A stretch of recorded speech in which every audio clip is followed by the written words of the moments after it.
Hello everyone, welcome back to my channel Rajni Ojha blog. So आज की इस वीडियो में हम डिस्कस करने वाले हैं यूकेजी की मैथ्स का एक बहुत ही important topic, greater than, less than and equals to. बहुत ही इंपॉर्टेंट टॉपिक है, बच्चों को इतनी जल्दी आता नहीं है, बहुत ही ज़्यादा ज़रूरत होती है उनको समझाने की, और बहुत ज़रूरी हो जाता है कि स्टार्टिंग में ही हम बच्चों के जो कॉन्सेप्ट हैं वो बहुत ही ब्यूटीफुली क्लियर कर दें। अदरवाइज़ बच्चे बहुत कन्फ्यूज़ होते हैं और फिर उनका ये कॉन्सेप्ट क्लियर नहीं हो पाता है। फिर डे बाय डे ये कन्फ्यूजन उनकी बढ़ती जाती है और बच्चे इनको सॉल्व नहीं कर पाते हैं। तो बहुत ज़रूरी है स्टार्टिंग में ही बहुत अच्छी तरीके से इस कॉन्सेप्ट को क्लियर करना।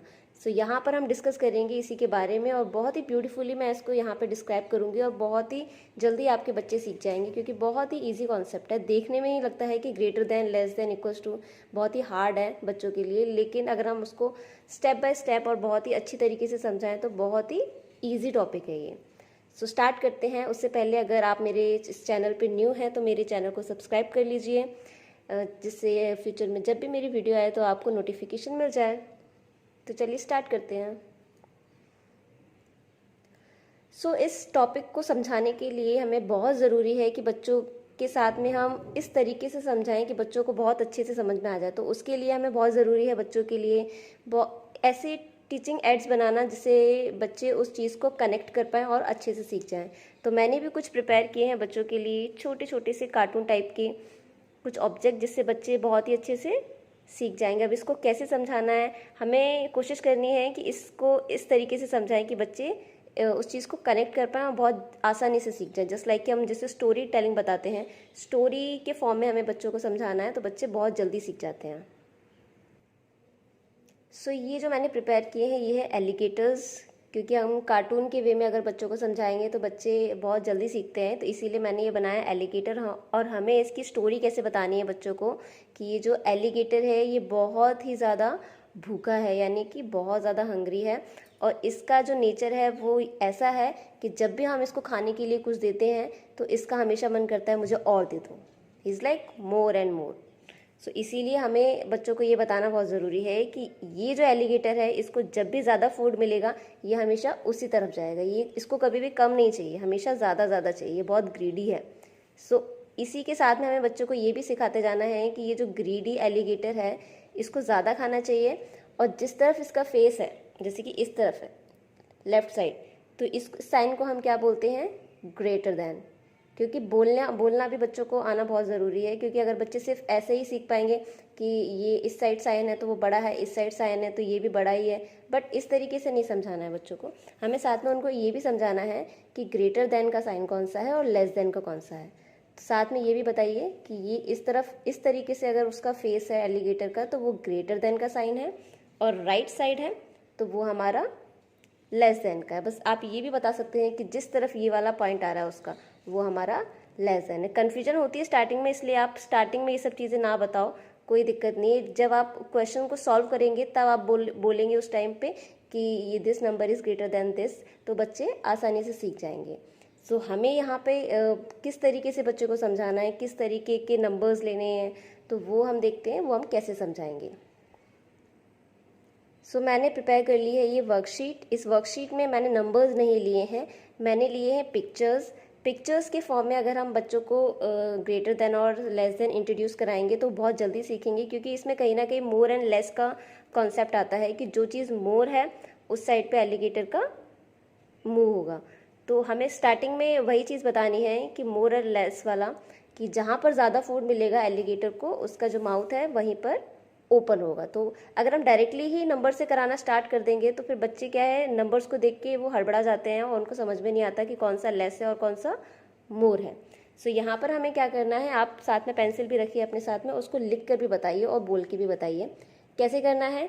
यहाँ पर कितनी फिश है काउंट करो, 1 2 3 4 5, आप यहाँ लिख दो 5। कितनी फिश है यहाँ पर, 1 2 3, यहाँ पर 3। अभी किस तरफ ज़्यादा है, अगर बच्चा इमेजिनरी अपना माइंड लगाएगा तो इस तरफ ज़्यादा दिख रही है उसको, इस तरफ कम दिख रही हैं, क्योंकि हमने पिक्चर के फॉर्म में बनाया। अगर हम नंबर्स की हेल्प से देते तो नंबर्स में वो कहीं ना कहीं कंफ्यूज हो जाता। तो इसी तरीके से पिक्चर्स में देना बहुत ज़रूरी है स्टार्टिंग में सिखाने में।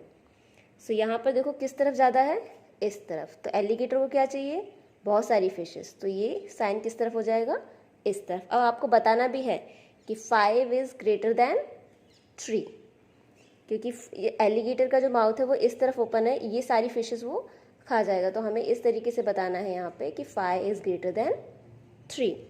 बहुत सिंपल है, और ये सब चीज़ें रेगुलर बेसिस पे हैं, रेगुलर प्रैक्टिस के ऊपर है कि अगर आप इस तरीके से प्रैक्टिस कराते रहेंगे तो बच्चे सीख जाएंगे। अगर आप ऐसा करेंगे कि एक दिन सिखा दिया, 2 दिन सिखा दिया, उसके बाद बीच में ब्रेक दे दिया, तो बच्चे के चांसेस हैं कि वो बहुत जल्दी भूलेगा, उसको कन्फ्यूजन भी ज़्यादा होगी। तो कोशिश कीजिए आप इनकी रेगुलर प्रैक्टिस कीजिए। लेकिन प्रैक्टिस आपको स्टार्टिंग में किससे करनी है? पिक्चर के फॉर्म में। नेक्स्ट हम करेंगे, कितने एप्पल्स हैं ये? काउंट करो, 1 2 एंड 3। नेक्स्ट 1 2 3 4 5 6। अब एलिगेटर को क्या चाहिए? ये बहुत ही ग्रीडी है, बहुत ज़्यादा हैंग्री है, तो इसको क्या करना है? बहुत ज़्यादा चीज़ें चाहिए खाने के लिए। तो किस तरफ खाएगा ये? सबसे पहले अब पिक्चर वाइज देखेंगे तो इस तरफ ज़्यादा एप्पल्स दिखाई दे रहे हैं, तो इसका फेस किस तरफ आएगा? इस तरफ। तो ये रहा हमारा इस तरफ फेस। तो ये सारे क्या करेगा? एप्पल्स खा जाएगा। पिक्चर के फॉर्म में बहुत इजी बच्चे सीखते हैं, बहुत जल्दी सीख जाते हैं। तो यहाँ पर हमें क्या बताना? इस तरफ था तो हमने ग्रेटर बताया था, इस तरफ रहेगा फेस, तो हमारा क्या है? ये देखो, हमेशा लेफ्ट साइड को लेके चलो, जिस तरफ ओपन है वो हमारा ग्रेटर है, जिस तरफ ये क्लोज है उस तरफ हमारा लेस देन है। तो हम कैसे बताएंगे? 3 is less than 6। 3 is less than 6। ठीक है, तो ये सारे जो एप्पल्स हैं वो एलिगेटर ने खा लिए। तो यहाँ पर मैं साइन लगाना भूल गई, ये इस तरफ, इस तरफ। अब यहाँ पर क्या है? नेक्स्ट लॉलीपॉप्स हैं, काउंट करो, 1 2 3 एंड 4। 1 2 3 एंड 4। ये तो दोनों साइड इक्वल हैं। अब ये चीज़ कैसे समझाएंगे? ये इक्वल है। अभी तो एलिगेटर कंफ्यूज हो गया, उसके तो सारे टीथ ही अंदर चले गए। अभी उसको यही नहीं समझ में आ रहा मैं कौन सा खाऊं, दोनों साइड्स इक्वल हैं। तो इक्वल वाला बहुत इजी है, इक्वल में आप लोगों को टेंशन लेने की जरूरत नहीं, इक्वल वाले तो बच्चे इजी सीख जाते हैं। हमें मेन फोकस रखना है हमारा ग्रेटर देन और लेस देन के ऊपर। इस तरीके से ये हो जाएगा। कोशिश कीजिए आप बच्चों के लिए इस तरीके से बनाएं। जब बच्चे इस तरीके से मतलब इमेजिनरी चीज़ों को कनेक्ट करते हैं तो बच्चे बहुत जल्दी सीखते हैं। अब इसके बाद हमें वर्कशीट्स कैसे बनानी है, कैसे उनकी प्रैक्टिस करानी है, वो देख लेते हैं। सो ये हमारी वर्कशीट, इसमें भी मैंने पिक्चर्स लिए हैं और साथ में हमें नंबर्स भी लिखने हैं। बट यहाँ पर हम लोग ये एलिगेटर्स का यूज़ नहीं करेंगे, जस्ट हमने इसको समझा दिया। अब हम माइंड में उस चीज़ को रखेंगे कि हमें माउथ है जो वो किस तरफ ओपन करना है, जहाँ पर ज़्यादा होगा वहाँ पे ओपन करना है इसका माउथ।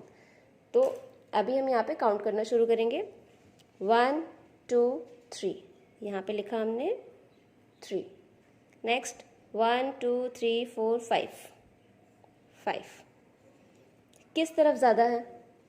इस तरफ। जब इस तरफ का साइन होगा तो हम लोग क्या बोलते हैं? हमने क्या बताया था बच्चे को कि इस तरफ जो जॉइन है, जो क्लोज है, उस तरफ हमारा साइन होगा तो हम लोग क्या बोलेंगे? Less than. तो 3 इज लेस देन 5। सेम यहाँ पर भी हम लोग वैसे ही करेंगे, काउंट एंड राइट वाला मेथड। 1 2 3 4 5। नेक्स्ट 1 2 3 4। किस तरफ ज़्यादा है? इस तरफ। तो एलिगेटर कौन सी लॉलीपॉप्स खाएगा? ये वाली, 5 वाली। तो इस तरफ फेस होगा उसका। अब इस तरफ फेस है, यहाँ पर ओपन है, तो हम लोग क्या बोलेंगे? 5 is greater than 4। Next stars count करने हैं, 1 2 3 4 5 6 7। 1 2 3 4 5 6। अब इस तरफ 7 है, इस तरफ 6 है, तो कौन सा बड़ा हुआ हमारा? इस तरफ वाला, यानी कि लेफ्ट साइड वाला। तो इस तरफ हम लोग करेंगे ग्रेटर देन। ये सब चीज़ें रेगुलर प्रैक्टिस के ऊपर डिपेंड है। ऐसे आप लोग सोचोगे कि नंबर्स में तो बच्चा कन्फ्यूजन हो जाएगा, नहीं हो पाएगा। 1 to 10 तक अगर बच्चे को क्लियर है ना ये सब चीज़ें, तो वो आगे भी उसके लिए रास्ता बिल्कुल साफ है। ऐसा नहीं है कि वो कन्फ्यूजन होगा उसको। 1 2 1 2 3 4 5 4। किस तरफ है ज़्यादा? 2 ट्रीज़ हैं, 4 ट्रीज़ हैं, कौन सा ज़्यादा है? इस तरफ। तो ये क्या हो गया? यहाँ पर जॉइन क्या है? जॉइन है, वो कम्प्लीटली जॉइन है और क्लोज्ड है, तो हम लोग क्या बोलेंगे? 2 इज़ लेस देन 4। नेक्स्ट हमारे स्माइलीज, 1 2 3 4 5। 1 2 3 4 5। दोनों इक्वल हैं, इक्वल के लिए तो सिंपली साइन है। बहुत ही सिंपल एक्टिविटी, बट कोशिश कीजिए आप स्टार्टिंग में इस तरीके से पिक्चर्स बना के बच्चों को ये चीज़ सिखाएं। उसके बाद हमें नंबर्स के साथ में करना है। सो यहाँ पर हमें स्टार्ट करना है नंबर्स के साथ में। नंबर्स के साथ में इस तरीके से छोटे छोटे नंबर्स लेने, उसके बाद हमें थोड़े से बड़े लेने हैं। यहाँ पर 5 और 7 आप इस तरीके से बता सकते हैं। अगर आपके पास 5 चॉकलेट हैं और एक साइड में आपके पास 7 चॉकलेट है, तो आप कौन से लेना ज़्यादा पसंद करोगे, या एलिगेटर को कौन सा ज़्यादा पसंद आएगा, 5 या 7? तो ऑब्वियसली जब बच्चे के माइंड में वो इमेजिनरी कॉन्सेप्ट चलेगा कि हाँ 7 वाला ज़्यादा है, तो इस तरफ इसका वो। अब बोलना कैसे है, 5 इज़ लेस देन 7, क्योंकि यहाँ पर जॉइन है, क्लोज्ड है। 8 and 3, 8 लॉलीपॉप्स हैं आपके पास और आपके पास 3 लॉलीपॉप्स है, तो कौन सी ज़्यादा है, 8 वाली लॉलीपॉप्स। तो इस तरफ अगेन इस तरफ ओपन है, तो 8 इज़ ग्रेटर देन 3। तो इस तरीके से अगर आप बच्चों को कराओगे तो बच्चे बहुत इजी सीखेंगे, बहुत जल्दी भी सीखेंगे। और कोशिश कीजिए स्टार्टिंग में आप, मैं बार बार बोल रही हूँ कि स्टार्टिंग में आप हमेशा पिक्चर्स के थ्रू बताइए, क्योंकि बच्चे को मोर और लेस का कॉन्सेप्ट बहुत जल्दी समझ में आता है। ऐसे भी अगर नंबर्स में बच्चों को कन्फ्यूजन हो रही है ना, तो आप उनको एक चीज़ और बता सकते हैं, क्योंकि बच्चे क्वांटिटी वाइज ज़्यादा सीखते हैं। जो चीज़ क्वांटिटी में ज़्यादा होती है उस तरफ बच्चे ज़्यादा सीखते हैं। सपोज़ कि ये 9 और 5 है, तो अगर मैं यहाँ पर ये 9 है, 9 यहाँ पर मैं लाइन्स ड्रॉ करती हूँ, 1 2 3 4 5 6 7 8 9, यहाँ पर 5 1 2 3 4 5, तो कौन सी ज़्यादा लग रही है बच्चे को, ऑब्वियसली दिस साइड, तो ये ग्रेटर देन। तो ये भी छोटे छोटे कॉन्सेप्ट हैं जो आप इजीली अपने बच्चों के साथ में अप्लाई कर सकते हैं और बच्चे बहुत जल्दी सीख जाएंगे। इतना ज़्यादा कोई टफ टॉपिक नहीं है ये, अगर स्टेप बाय स्टेप और बहुत ही अच्छे तरीके से समझा के बच्चों को कराया जाए तो बच्चे ईजिली सीख जाते हैं। सो आई होप आपको ये वीडियो पसंद आया होगा। तो अगर आपको मेरा ये वीडियो पसंद आया है तो मेरे चैनल को सब्सक्राइब कीजिए, लाइक कीजिए and wait for the next video. Bye bye.